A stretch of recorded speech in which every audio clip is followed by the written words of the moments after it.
বাঁধ ভেঙে হু হু করে ঢুকছে পানি, ফেনীতে প্লাবিত ৩০ গ্রাম। পরশুরামে যান চলাচল বন্ধ। নোয়াখালী, চট্টগ্রাম ও বরিশাল নগরীতে জলজটের চরম ভোগান্তি। চট্টগ্রামে ঝর্ণায় গোসল করতে গিয়ে ৩ পর্যটকের মৃত্যু, নিখোঁজ ২। হালিশহরে নালায় পড়ে প্রাণ গেল শিশুর। কক্সবাজার সৈকত থেকে আরও এক শিক্ষার্থীর লাশ উদ্ধার। ভারত সরকারের সমর্থনে ১৬ বছর ক্ষমতায় থেকে গুম, খুন, হত্যা করেছে আওয়ামী লীগ। বিচারের মুখোমুখি করতে শেখ হাসিনাকে ফেরত দেওয়ার আহ্বান এনসিপি নেতাদের। ভোলার রাজাপুরে সিঁধ কেটে ঘরে ঢুকে গৃহবধূকে ধর্ষণ, শিখিয়ে দেয়া বক্তব্য মোবাইলে রেকর্ড করতে না চাওয়ায় মারধর। অভিযুক্ত কামাল মাঝিকে ধরতে মাঠে পুলিশ। এবং নানা সংকটেও পোশাক রফতানিতে বিদায়ী অর্থ বছরের রেকর্ড গড়েছে বাংলাদেশ। বছর ব্যবধানে বেড়েছে ৩ বিলিয়ন মার্কিন ডলার, প্রবৃদ্ধি ৯%।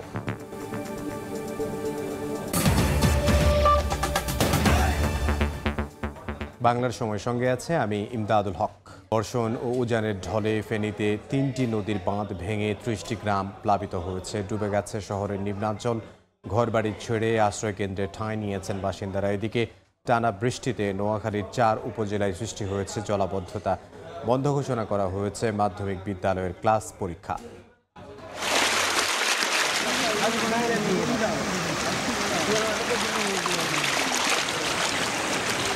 ভেঙে গেছে বাঁধ, হুহু করে লোকালয়ে ঢুকছে পানি। জলাবদ্ধতায় ভোগান্তিতে নিম্নাঞ্চলের বাসিন্দারা। একে তো ভারী বৃষ্টি, তার ওপর উজানের ঢল। পানির তোড়ে ভেঙে গেছে মহুরী, কহুয়া ও সিলোনিয়া নদীর বাঁধের ১৫টি পয়েন্ট। প্লাবিত হয়েছে ফুলগাজী ও পরশুরাম উপজেলার ৩০টি গ্রাম। বন্ধ হয়ে গেছে শহরের সঙ্গে ফুলগাজী ও পরশুরাম উপজেলার যোগাযোগ। এরই মধ্যে পানিতে তলিয়ে আছে বহু ঘরবাড়ি। আবহাওয়া অফিস বলছে, গত ২৪ ঘন্টায় জেলায় ৩৯৯ মিলিমিটার বৃষ্টিপাত রেকর্ড করা হয়েছে। এদিকে দুর্যোগ মোকাবিলায় ১৩২টি আশ্রয়কেন্দ্র প্রস্তুত রেখেছে প্রশাসন। পিছনে অনেক বাড়িঘর আছে, প্রায় ১০০ পরিবার। এদের গরু, ছাগল, হাঁস, মুরগি, ধান চাল কিছু বাঁচাইতে পারে নাই। ঘরে আলমারি টালমারি ফ্রিজ ট্রিজ রাস্তাত লইছি। আরেক বাড়িতে আমরা আশ্রয় নিছি, অন্য বাড়িতে খাওয়ার দাওয়ার সবকিছু করতেছি, বাড়িতে এমনি পানি উঠছে। আমরা এখানে সিরা মুড়ি দিই, আমাদের কাজ হবে না, আমাদের গাও শুকাবে না, আমাদের স্থায়ীভাবে বাঁচাই। জরুরি পর্যায়ে যে যোগাযোগ করার জন্য আমরা কন্ট্রোল রুম স্থাপন করেছি। পাশাপাশি স্থানীয় জনসাধারণকে আশ্রয়কেন্দ্রে নিয়ে আসা যায় সে ব্যবস্থা গ্রহণ করা হয়েছে। দুর্ভোগে পড়েছে আরেক জেলা নোয়াখালী। ২ দিনের বৃষ্টিতে সদর, কোম্পানিগঞ্জ, কবিরহাট ও সুবর্ণচরে সৃষ্টি হয়েছে জলাবদ্ধতা। ইতোমধ্যে উপজেলার মাধ্যমিক বিদ্যালয়ের পাঠদান ও পরীক্ষা কার্যক্রম বন্ধ ঘোষণা করা হয়েছে। এছাড়া বৃষ্টিতে দৈনন্দিন কার্যক্রমের ছন্দপতন হওয়ায় দিশেহারা সাধারণ মানুষ। দোকানপাট ও ব্যবসা প্রতিষ্ঠানে পানি উঠে পড়ায় আর্থিক ক্ষতির মুখে পড়েছেন অনেকে। গত ২৪ ঘন্টায় জেলায় বৃষ্টিপাত রেকর্ড করা হয়েছে ২০৮ মিলিমিটার। আমাদের অনেক কষ্ট হচ্ছে বাসা থেকে আসতে যেতে, কারণ রোডে অনেক পানি উঠে গেছে। এই বৃষ্টির মধ্যে আমরা আসতে পরীক্ষা দিতে খুব কষ্ট হয়েছে। দূষিত পানি, আমরা মুভমেন্ট করতে পারতেছি না, কোর্ট কাছারি ঠিকমতো চলতেছে না, বাজার সদাইও চলতেছে না। ছেলে মেয়েদের স্কুলে যাওয়া, মানুষের জনজীবন একবার বিপন্ন হয়ে যায়। এদিকে বৃষ্টিতে বরিশাল নগরীতে সৃষ্টি হয়েছে জলাবদ্ধতা। পথঘাট তলিয়ে যাওয়ায় চলাচলে বেড়েছে দুর্ভোগ। বিপাকে পড়েছেন বাসিন্দারা। এছাড়া চট্টগ্রামের নিম্নাঞ্চলে জলাবদ্ধতা দেখা দেয়। এদিকে টানা বৃষ্টিতে রাঙামাটি, বান্দরবান ও খাগড়াছড়িতে দেখা দিয়েছে পাহাড় ধসের শঙ্কা। ঝুঁকিপূর্ণ এলাকা থেকে বাসিন্দাদের নিরাপদ স্থানে সরে যেতে প্রশাসনের পক্ষ থেকে নির্দেশনা দেওয়া হয়েছে। ওমর ফারুক, সময় সংবাদ। এই মুহূর্তে ফেনীতে আছেন সহকর্মী আতিয়ার সজল, সরাসরি যাব তার কাছে। সন্ধ্যা ঘনিয়ে আসছে এবং সন্ধ্যা ঘনিয়ে আসার সাথে সাথেই কিন্তু ফেনীর যে বন্যা কবলিত এলাকা ফুলগাজী এবং পরশুরাম, এই ২ উপজেলার মানুষের মধ্যে কিন্তু একটি অজানা আতঙ্ক বাসা বাঁধছে। দেখতে পাচ্ছেন যে মানুষ যখন সন্ধ্যা ঘনিয়ে আসছে, চারিদিকে তাদের ঘরে পানি, বাইরে পানি, এবং কোথায় যাবে, কি করবে, দিশেহারা একটা অবস্থা। ঠিক এই সময় জেলা প্রশাসন থেকে যেটা জানানো হয়েছে যে তারা যেন, যারা অনিরাপদ বোধ মনে করবে বা তারা যেন, যে ১৩১টি অস্থায়ীভাবে যে তাদের আশ্রয়কেন্দ্র ঘোষণা করা হয়েছে, বিশেষ করে যারা ওই দুর্গত এলাকার আশেপাশে, সেগুলোতে যেন তারা আশ্রয় নেয়, সেখানে শুকনো খাবার সহ সব ধরনের ব্যবস্থা তারা রেখেছে বলে জানিয়েছে। আর একটা উদ্বেগের বিষয় হচ্ছে যে ভাঙ্গা যে স্থানগুলো সেখান থেকে কিন্তু অনবরত পানি ঢুকছে এবং আজ দিন শেষে কিন্তু যে বাঁধ ভাঙ্গা যে সংখ্যা সেটি কিন্তু 15টি থেকে 20টিতে উন্নীত হয়েছে এবং সেই 20টি স্থান থেকে অনবরত পানি ঢুকে এখন পর্যন্ত 35 থেকে 40টি গ্রাম প্লাবিত হয়েছে। বর্তমানে মুহুরী নদীর পানি বিপদসীমার 50 সেন্টিমিটার উপর দিয়ে প্রবাহিত হচ্ছে, যদিও দিনের শুরুতে কিন্তু সেটি আরও বেশি ছিল। তবে ভারতের উজান থেকে পানি আসা কিন্তু অব্যাহত রয়েছে এবং একের পর এক ভাঙ্গা অংশ দিয়ে পানি ঢুকে কিন্তু নতুন নতুন লোকালয় প্লাবিত করছে এবং এর ফলে মানুষদের ব্যাপকভাবে ক্ষতিগ্রস্ত হচ্ছে। 2024-এও কিন্তু এ সকল অঞ্চলের মানুষ ব্যাপক ক্ষতির মুখে পড়েছিল এ ধরনের বাঁধ ভেঙে পানি ঢুকে বন্যার কারণে। এবছরও সেই ক্ষতি কাটিয়ে ওঠার আগেই আবারও বন্যার কবলে পড়লো। দেখতে পাচ্ছেন যে এই যে বাসিন্দারা তাদের সব কিছু হারিয়ে বা তারা এ সকল ঘর রেখে আসলে মূলত যেতে চাচ্ছে না, যেতে না চাওয়ার কারণে মূলত তারা এখানে আশ্রয় কেন্দ্রে যেতে চাচ্ছে না, কারণ তাদের ঘরের মালামাল থেকে শুরু করে যা কিছু অবশিষ্ট আছে সেগুলো যাতে কোনোভাবে খোয়া না যায়, এই জন্য তারা শেষ মুহূর্ত পর্যন্ত অপেক্ষা করতে চান এবং যার কারণে অনেকেই বলছেন যে আমরা হয়তো শেষ পর্যন্ত অপেক্ষা করব, হয়তো শেষ দিকে তারা আশ্রয় কেন্দ্রে কেউ কেউ যাবে। জেলা প্রশাসন থেকে বলছে অনেকে আশ্রয় কেন্দ্রে মুখী হচ্ছে। অন্যদিকে এই আমরা মাঠ পর্যায়ে দেখেছি বাংলাদেশ সেনাবাহিনীও এখানে কাজ করছে, তারা লোকজনদেরকে দেখেছি তাদের নিজস্ব গাড়িতে করে যে সড়ক চলাচল যেটি অনুপযোগী হয়ে পড়েছে, সাধারণ পরিবহন যেখানে চলতে পারছেন না সেখানে এসে লোকজনকে পারাপার করছে। এছাড়াও কিন্তু আমরা ফায়ার সার্ভিসের লোকজনকে দেখছি যারা আটকা পড়ছে তাদেরকে খবর পেলেই উদ্ধার করে নিয়ে আসছে এবং বিভিন্ন রাজনৈতিক সংগঠনের নেতৃবৃন্দ বা যারা আছে বিভিন্ন ধরনের সদস্যরাও এই উদ্ধার অভিযানে কাজ করছে। জেলা প্রশাসন বলছে যে কোনো ধরনের অধৈর্য না হয়ে তারা যেন সহনশীলতার পরিচয় দেয় এবং ধৈর্যের সাথে এই পরিস্থিতি যেন মোকাবিলা করে। জেলা প্রশাসন থেকে শুরু করে সবাই তাদের সহযোগিতা করার আশ্বাস দিয়েছেন। এই ছিল আমার কাছে ফেনীর বন্যার সবশেষ। আতিয়া সুজল, ফেনী থেকে। চট্টগ্রামের ঝর্ণায় গোসল করতে গিয়ে 3 পর্যটকের মৃত্যু হয়েছে, এখনও নিখোঁজ রয়েছেন 2 জন। স্থানীয়রা জানান মঙ্গলবার সকালে ফেনী থেকে 3 বন্ধু মিরসরাইয়ের মেলঘুম ট্রেইলে ঘুরতে যান। তাদের সঙ্গে যোগ দেয় স্থানীয় আরও 2 যুবক। ঝর্ণায় গোসল করতে গেলে পানির তোড়ে 5 জনই ভেসে যান। বুধবার দুপুরের পরে স্থানীয়রা 3 জনকে উদ্ধার করে হাসপাতালে নিলে চিকিৎসক মৃত ঘোষণা করেন। এ ঘটনায় এখনও 2 জন নিখোঁজ রয়েছেন।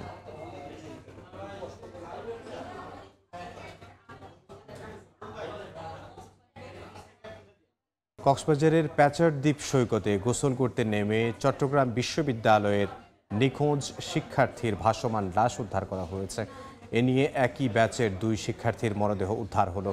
এখনও নিখোঁজ রয়েছেন আরও একজন। ফায়ার সার্ভিস জানায় চট্টগ্রাম বিশ্ববিদ্যালয়ের 2023-24 সেশনের ডেভেলপমেন্ট স্টাডিজ বিভাগের 5 শিক্ষার্থী কক্সবাজার ঘুরতে আসেন। মঙ্গলবার প্যাচার দ্বীপ সৈকতে 3 জন গোসলে নামেন। এ সময় ঢেউয়ের তোড়ে সাগরে ভেসে যান তারা। খবর পেয়ে ফায়ার সার্ভিস, ট্যুরিস্ট পুলিশ ও লাইফগার্ড কর্মীরা সাদমান রহমান শাবাবের মরদেহ উদ্ধার করেন। আজ উদ্ধার হলো আরও একজনের মরদেহ। এদিকে পর্যটকের নিরাপত্তার দাবিতে মানববন্ধন করা হয়েছে।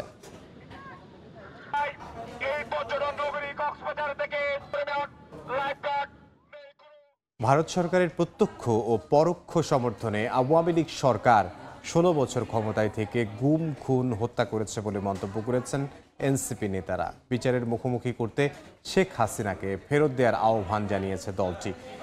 দেশ গড়তে জুলাই পদযাত্রায় চুয়াডাঙ্গার পথসভায় কথা বলেন তারা। মানুষ হত্যাকে আমি মেনে নেব, আমার সীমান্তের কৃষক হত্যাকে আমি মেনে নেব। স্লোগানে মুখর চুয়াডাঙ্গার বড়বাজার এলাকা। বৃষ্টি উপেক্ষা করেই মঞ্চে এনসিপি নেতারা। সম্পর্ক চায় ভারত সরকারের প্রত্যক্ষ ও পরোক্ষ সমর্থনে শেখ হাসিনার সরকার 16 বছর ক্ষমতায় টিকেছিল বলে মন্তব্য করেন এনসিপির আহ্বায়ক নাহিদ ইসলাম। ভারতের সীমান্তরক্ষী বিএসএফ কে খুনি বাহিনী আখ্যা দিয়ে তিনি বলেন, বাংলাদেশের মানুষকে হত্যা করাই যেন তাদের একমাত্র দায়িত্ব। এ সময় ভারতের আধিপত্যবাদ আর মানা হবে না বলেও হুঁশিয়ারি দেন এনসিপি নেতা। শেখ হাসিনার সরকার 16 বছর ধরে টিকেছিল, গুম, খুন, মানুষকে হত্যা করেছে এই ভারত সরকারের প্রত্যক্ষ এবং পরোক্ষ সমর্থনে। গত 54 বছর ধরেই সীমান্তে মানুষ হত্যা হচ্ছে। বিএসএফ কোন সীমান্ত রক্ষী বাহিনী নয়, সেটি একটি খুনি বাহিনীতে পরিণত হয়েছে। বাংলাদেশের মানুষকে খুন করাই যেন তার একমাত্র দায়িত্ব। শেখ হাসিনাকে আশ্রয় দেওয়ায় ইতিহাসের কাছে দায়বদ্ধ থাকতে হবে ভারত সরকারকে, এমন মন্তব্য করে হত্যার নির্দেশদাতাকে বিচারের মুখোমুখি করতে তাকে দ্রুত ফেরত দেওয়ার আহ্বান জানিয়েছেন এনসিপির সদস্য সচিব আখতার হোসেন। যে শেখ হাসিনা বাংলাদেশের মানুষকে সরাসরি হত্যা করার নির্দেশ দিল, সেই শেখ হাসিনাকে বর্তমান ভারত সরকার আশ্রয় দিয়ে রেখেছে। আমরা ভারত সরকারের কাছে বলতে চাই, ইতিহাসের কাছে আপনাদেরকে দায়বদ্ধ থাকতে হবে। আমরা মোদী সরকারের কাছে আহ্বান জানাবো, যত দ্রুত সম্ভব শেখ হাসিনাকে বাংলাদেশের বিচার ব্যবস্থার কাছে অবশ্যই হস্তান্তর করতে হবে। চুয়াডাঙ্গা থেকে ঝিনাইদহে পথসভার মধ্য দিয়ে শেষ হবে জাতীয় নাগরিক পার্টির দেশ গড়তে নবম দিনের জুলাই পদযাত্রা। বৃহস্পতিবার খুলনা বিভাগের মাগুরা ও নড়াইলের একাধিক স্থানে পথসভা করার কথা রয়েছে দলটির। আব্দুল্লাহ আল মামুন রুবেল, সময় সংবাদ। সংকটের মাঝেও চীন আমেরিকার বাণিজ্যিক টানাপোড়েনের জেরে বিদায়ী অর্থবছরে 9% প্রবৃদ্ধি হিসেবে 39 বিলিয়ন মার্কিন ডলারের বেশি তৈরি পোশাক রফতানি করেছে বাংলাদেশ, যা আগের অর্থবছরের তুলনায় যেমন 3 বিলিয়ন মার্কিন ডলার বেশি, তেমনি সাম্প্রতিক সময়ের রেকর্ড। শেখর ত্রিপুর ক্যামেরায় সে খবর জানাচ্ছেন কমল দে। বিজিএমই এর তথ্য অনুযায়ী 2024-25 অর্থ বছরে পৃথিবীর বিভিন্ন দেশে 39.34 বিলিয়ন মার্কিন ডলারের তৈরি পোশাক রপ্তানি করেছে বাংলাদেশ, যা আগের অর্থ বছর অর্থাৎ 2023-24 ছিল 36.15 বিলিয়ন মার্কিন ডলার। অথচ অর্থ বছরের বিশাল একটি সময় জুড়ে ছিল ঢাকা, সাভার এবং গাজীপুরে কথিত শ্রমিক অসন্তোষ সহ নানা জটিলতা। চায়নার সাথে আমেরিকার বাণিজ্যিক সম্পর্কের খানিকটা অবনতি হয়েছে, সেখান থেকে কিছু আরএমজির অর্ডার শিফট হয়েছে, তার কিছু অংশ বাংলাদেশেও এসছে। মূলত গত 6 মাসের বেশি সময় ধরে শুল্ক হার নিয়ে মার্কিন যুক্তরাষ্ট্রের সঙ্গে চীনের টানাপোড়েন চলছে। এই অবস্থায় মার্কিন বায়াররা চীনের অর্ডারের একটি অংশ যেমন বাংলাদেশকে দিয়েছে, তেমনি বাড়তি এসেছে ইউরোপ বায়ারদের অর্ডারও। পৃথিবীর যারা বড় বড় বায়ার আছে তাদের একটা আস্থার একটা স্থান, এবং তারা খুব নিরাপদ বোধ করে যে বাংলাদেশে এই গার্মেন্টসগুলি রিপ্লেস করার জন্য। বিভিন্ন জায়গা থেকে যদি আমরা সুযোগ সুবিধাগুলো পাই এবং ট্যারিফগত সমস্যার থেকে যদি আমরা উত্তরণ পাই, তাহলে আমাদের এই প্রবৃদ্ধি অনেক বেশি বেড়ে যাবে। বাংলাদেশ থেকে বছরে 8.5 বিলিয়ন মার্কিন ডলারের তৈরি পোশাক রপ্তানি হয় আমেরিকায়। এবার আমাদের প্রত্যাশা হচ্ছে, যদি ট্যারিফ যদি একটা যৌক্তিক পর্যায়ে থাকে, আমরা মনে করি আমাদের গার্মেন্ট এক্সপোর্ট দিন দিন বাড়বে আরও। 2024-25 অর্থ বছরে 9.73% প্রবৃদ্ধি হিসাবে 21.15 বিলিয়ন মার্কিন ডলারের নিটোয়ের পণ্য রপ্তানি হয়েছে। সদ্য বিদায়ী অর্থ বছরে নানা সংকটও তেমন বন্ধ ছিল না গার্মেন্টসের উৎপাদন, বরং বিদেশি বায়ারদের চাহিদা অনুযায়ী সরবরাহ করা হয়েছে নিত্য নতুন ডিজাইনের তৈরি পোশাক। চট্টগ্রামের বায়েজিদ শিল্পাঞ্চল থেকে কমল। ভোলায় সিঁধ কেটে ঘরে ঢুকে এক গৃহবধূকে ধর্ষণের অভিযোগ উঠেছে। ভিডিও ধারণ করে ছড়িয়ে দেওয়ার হুমকি দেয় অভিযুক্ত কামাল মাঝি। অপরাধীকে আটকের চেষ্টা চলছে বলে জানিয়েছে পুলিশ। স্বামী মাছ ধরতে গিয়েছিলেন নদীতে, রাতে প্রতিবেশীর ধর্ষণের শিকার হলেন গৃহবধূ। প্রতিদিনের মতো মঙ্গলবার রাতে 2 সন্তানকে নিয়ে ঘুমিয়েছিলেন ভোলার রাজাপুরের এক গৃহবধূ। মধ্যরাতে প্রতিবেশী কামাল মাঝি শীত কেটে ঘরে ঢুকে পরে অস্ত্রের মুখে জিম্মি করে ওই নারীকে ধর্ষণ করা হয়। এ সময় বাধা দেয় ছেলের গলায় ছুরি ধরে কামালের সঙ্গে আসা সহযোগী। পরে ঘটনা কাউকে না জানাতে ভিডিও ধারণ করে রাখে সে। নির্যাতিতাকে হাসপাতালে ভর্তি করেন স্বজনরা। 4:30 বাজে মোবাইল করছে, গিয়ে আমার বড় জামাই আর মেয়ে গিয়ে আনছে মতন হেনতনে আইনা আমরা থানায় নিছি। থানার তনে মানে হাসপাতাল মেডিকেল আনছি। কামাল মাঝি গিয়া তারপর আমার মুখটা চাপা ধরছে আর দাওটা ধরছে আমার ফুলার গলায় আর আমার গলায়। প্রথম আমার গলায় ধরছে, দুইটা আমার ফুলার গলায় ধরছে। তুই যদি শিক্ষা দোস তোর ফুলার গলাও নেই, ফুস দিয়ে দিন। প্রাথমিক চিকিৎসায় ধর্ষণের আলামত পাওয়া গেছে বলে জানিয়েছেন চিকিৎসক। আর পুলিশ বলছে অভিযুক্তকে আটকের চেষ্টা চলছে। বর্তমানে আশঙ্কামুক্ত এবং সকল ধরনের চিকিৎসা আমরা দিয়ে যাচ্ছি এবং বিধি মোতাবেক প্রয়োজনীয় সকল ধরনের মেডিকেল লিগ্যাল পরীক্ষা আমরা সম্পন্ন করেছি। তদন্ত চলতেছে, তদন্ত সাপেক্ষে আমরা যথাযথ আইনানুগ ব্যবস্থা গ্রহণ করব এবং এর সাথে যদি কেউ জড়িত থাকে অবশ্যই তার বিরুদ্ধে কঠোর আইনানুগ ব্যবস্থা গ্রহণ করা হবে। অভিযুক্ত কামাল মাঝির পরিবারের সঙ্গে গৃহবধূর শ্বশুর বাড়ির পূর্ব বিরোধ ছিল বলে জানা গেছে। সময় সংবাদ, ভোলা। বগুড়ায় বসতঘর থেকে শ্বশুর ও ছেলের বউয়ের হাত পা বাঁধা লাশ উদ্ধার করা হয়েছে। নগদ টাকা, স্বর্ণালংকার লুট করেছে দুর্বৃত্তরা। গত রাতে দুপচাঁচিয়ার জিয়ানগরের লক্ষ্মী মণ্ডল গ্রামে ঘুমিয়েছিলেন পরিবারের সবাই। পরদিন সকালে দাদা আফতাব ও মা রিভার হাত পা বাঁধা লাশ দেখতে পায় 7 বছর বয়সী মানিহা। পরে প্রতিবেশীরা থানায় খবর দিলে ঘটনাস্থল পরিদর্শন করে পুলিশ। নিহতদের শোবার ঘরে বিভিন্ন আসবাবপত্র ভেঙে নগদ অর্থ ও স্বর্ণ লুট করেছে বলে জানিয়েছেন স্বজনরা। মাদারীপুরে ঝুলন্ত অবস্থায় এক মানসিক প্রতিবন্ধী বৃদ্ধের লাশ উদ্ধার করা হয়েছে। অন্যদিকে পিরোজপুরে বড়পুকুরিয়া খনিতে যন্ত্রের নিচে চাপা পড়ে ম্যানেজারের মৃত্যু হয়েছে। সকালে মাদারীপুরের শিবচরের লপ্তিকান্দি গ্রামে আব্দুল বারেক ফকির নামে এক বৃদ্ধের ঝুলন্ত লাশ তারই বাড়ির পাশের আমবাগানে দেখতে পান স্থানীয়রা। খবর পেয়ে লাশ উদ্ধার করে ময়নাতদন্তের জন্য হাসপাতালের মর্গে পাঠায় পুলিশ। এটি হত্যা নাকি আত্মহত্যা বিষয়টি তদন্ত করছে পুলিশ। অন্যদিকে দিনাজপুরের পার্বতীপুরে অবস্থিত বড়পুকুরিয়া কয়লা খনির নিচে কাজ করার সময় একটি হাইড্রোলিক্স জগের নিচে চাপা পড়েন খনিজ ম্যানেজার ওয়াও জিয়াংগো। সহকর্মীরা উদ্ধার করে গুরুতর অবস্থায় হাসপাতালে নিলে তাকে মৃত ঘোষণা করেন চিকিৎসক। গঞ্জে গণ অভ্যুত্থানে গুলিতে নিহত জুতা শ্রমিক সজল হত্যা মামলায় সাবেক সিটি মেয়র ও আওয়ামী লীগের সিনিয়র সহসভাপতি ডক্টর সেলিনা হায়াত আইভির জামিন আবেদন নামঞ্জুর করেছেন আদালত। দুপুরে জেলা ও দায়রা জজ আদালতের বিচারক এ আদেশ দেন। মামলার বিবরণে জানা যায়, গত বছরের 20 জুলাই বিকেলে ছাত্র জনতার গণ অভ্যুত্থান চলাকালে জুতা কারখানার শ্রমিক সজল সিদ্ধিরগঞ্জের সিমরাইল এলাকায় ঢাকা চট্টগ্রাম মহাসড়কে গুলিবিদ্ধ হয়ে নিহত হন। ওই ঘটনায় চলতি বছরের 16 মে নিহত সজলের মা বাদী হয়ে 62 জনের নাম উল্লেখ করে এবং অজ্ঞাতনামা আরও 150 জনকে আসামি করে সিদ্ধিরগঞ্জ থানায় হত্যা মামলা করেন। ডক্টর সেলিনা হায়াত আইভি সেই মামলার এজাহারভুক্ত 6 নম্বর আসামি। বাংলার সময় ভরা মৌসুমে নেই চালের সংকট, তারপরও নওগাঁর পাইকারি মোকামে মাস জুড়েই অস্থির চালের দাম। বস্তা প্রতি 400 থেকে 450 টাকা বাড়তি দর, কেজিতে বেড়েছে 5 থেকে 8 টাকা পর্যন্ত। মৌসুমের শুরুতে কম দামে ধান কিনে মজুত করাই তৈরি হয় কৃত্রিম সংকট। মিল পর্যায়ে অভিযানে বের হয় মজুদ ধান ও চাল। কৃষক নেতারা বলছেন, মাস জুড়ে ব্যবসায়ী ও মিলারদের এই মজুদ প্রক্রিয়ায় ভোক্তার পকেট কেটেছে প্রায় 1.5 কোটি টাকা।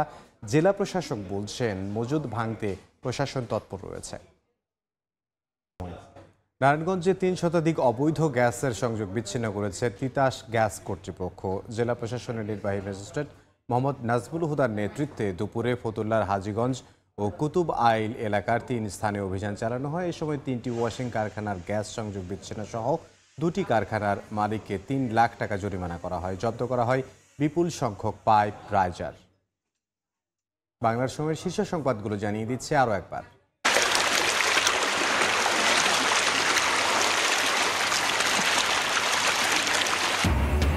বাঁধ ভেঙে হু হু করে ঢুকছে পানি। ফেনীতে প্লাবিত 30 গ্রাম। পরশুরামে যান চলাচল বন্ধ। নোয়াখালী, চট্টগ্রাম ও বরিশাল নগরীতে জলজটে চরম ভোগান্তি। চট্টগ্রামে ঝর্ণায় গোসল করতে গিয়ে 3 পর্যটকের মৃত্যু। নিখোঁজ 2। হালিশহরে নালায় পড়ে প্রাণ গেল শিশুর। কক্সবাজার সৈকত থেকে আরও এক শিক্ষার্থীর লাশ উদ্ধার। এবং ভারত সরকারের সমর্থনে 16 বছর ক্ষমতায় থেকে গুম খুন হত্যা করেছে আওয়ামী লীগ। বিচারের মুখোমুখি করতে শেখ হাসিনাকে ফেরত দেওয়ার আহ্বান এনসিপি নেতাদের।